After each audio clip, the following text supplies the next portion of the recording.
Hello Hornby fans, Sam's Trains here, welcome back to my railway and welcome to another Loco Challenge. This time featuring the new Hornby Ruston shunter.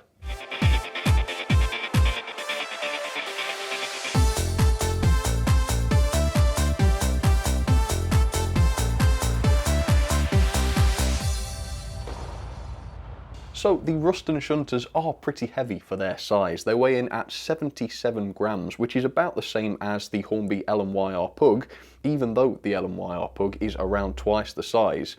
Regardless of that though, the Rustons are obviously really tiny. They're much smaller than most other engines you can pick up.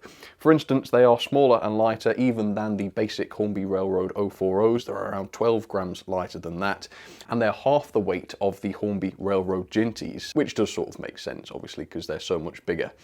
The big question is then, how much can these little Rustons haul? Or more specifically, how many wagons can a Ruston shunter manage? And to date, that is what I'm going to try and find out. First of all though, here's a little bit more about this Ruston. I can't resist taking a closer look. So this example is in the John Dewar livery, and it is amazing how modern and different this looks to the Queen Anne that I reviewed before. It is amazing what a change in livery can do. In real life, this example was built in 1961 and it remained with the John Dewar Company until 1994. Unfortunately, it is preserved. More similar to the Queen Anne model that I reviewed though is the quality. The decoration is incredibly good. You can see the accuracy of the wasp stripes there on the back and of course on the front. And we've got some really quite minute printed details on there which are very impressive. The model also has quality details such as metal buffers. We have the separately fitted metal rings, which I'm told in real life would be used to lift the model off the track by a crane or something like that. And the lower body and parts of the cab are die-cast made of metal, which is of course where the model gets a lot of its weight. The locos do of course come with the wagon, which assist with the pickups, but they can be removed, and I have done that with this example because I'm trying to reduce drag for the pulling power test. The fact is though, for such a tiny loco, and it is tiny, it's less than 6 centimeters long, which is crazy stuff, it certainly does pack in quite a lot of impressive features. So the model is beautiful, as you can tell, but now let's get on to the test. And to help with the pulling test, Hornby have loaned me 6 wagons, as you can see here, in 2 wagon packs. Now I thought 6 wagons is going to be easy peasy for the little Ruston to manage, but is it? Every single one of these wagons is considerably larger than the Ruston, as you can see, and together all 6 of them are more than double the weight of the Ruston. So I will actually be interested to see if it can manage it, although let's be honest, I think it will. So we need a suitable test location. The table I used at Christmas isn't suitable because I can only fit tight radius curves on there, and of course tight radius curves do have an effect on pulling power.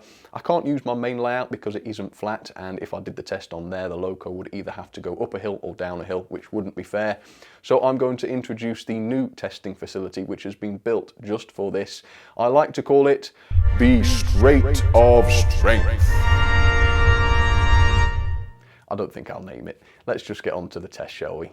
So this is a 4-meter stretch of long, straight and level track, which I'm hoping should be more than long enough. As you can see, the Ruston and her wagons there don't take up very much of it at all, so there's plenty of room to add more wagons if she can manage it. Ooh, I wonder if she will.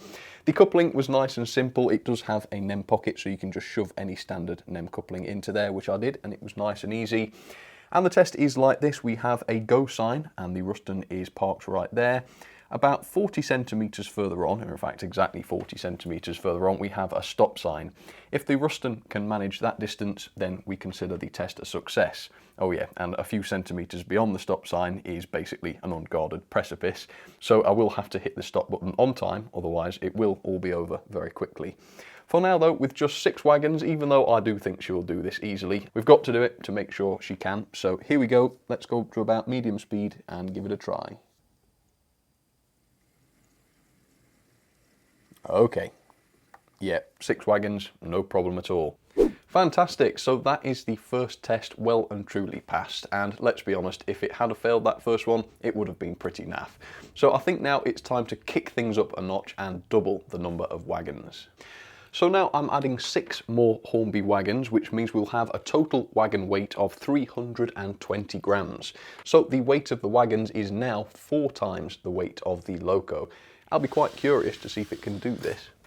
At this point, if the Ruston had a face, it would be looking a bit worried, wouldn't it? Let's get this started then, see if it can manage with 12 wagons. Here we go. Oops, wrong way. I'm not a scientist, as you could tell. Here we go. 40 centimetres, stop. That's a pass. So far, so good then. 12 wagons and the loco doesn't appear to be struggling at all. In fact, I don't think we're anywhere near the limits. So it's time to get a bit radical. I'm thinking we'll double the number of wagons again and see if we can't cause the loco to break a sweat. So adding another 12 wagons will bring us up to 24 in total, which will give us 645 grams of wagon, meaning we have 8 times more wagon than we do locomotive in terms of weight.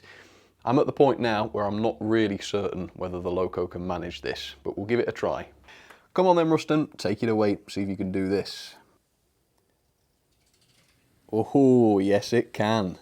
24 wagons. Well, that was my estimate, but the loco did not seem to be struggling during that one. So this is super impressive stuff. 24 wagons. I thought the loco would at the very least be struggling by now, but it's not. It doesn't seem to be wheel slipping. It's acting as though it doesn't have a load at all. It's pretty crazy stuff. So let's add some more wagons and see if we can't produce some wheel slip or something. So another 12 wagons brings the total up to 36, which is pretty crazy stuff. That brings the total weight up to 966 grams, which is the best part of a kilogram, and that is 12.5 times the weight of the Ruston shunter itself. Surely it is going to struggle with this lot. That is an awful lot of wagons. Here goes then with 36. Counted them myself. Can she do it? Oh, yes, look at that. Perhaps I'm detecting a little bit of a struggle there, but it has done it, as you can see. Wow, that is getting crazy.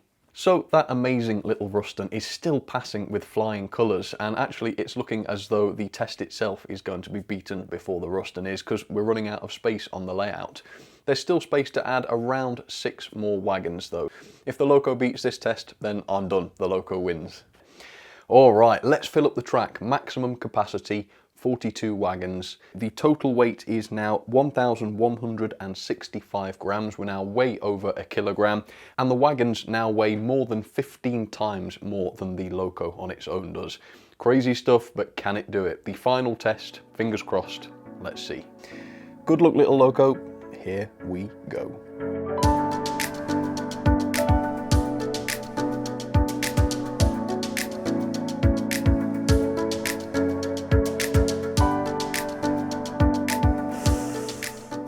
I think we can count that. I don't think it would take a single wagon more, but as it stands, it has managed it. Right, let's cut this off.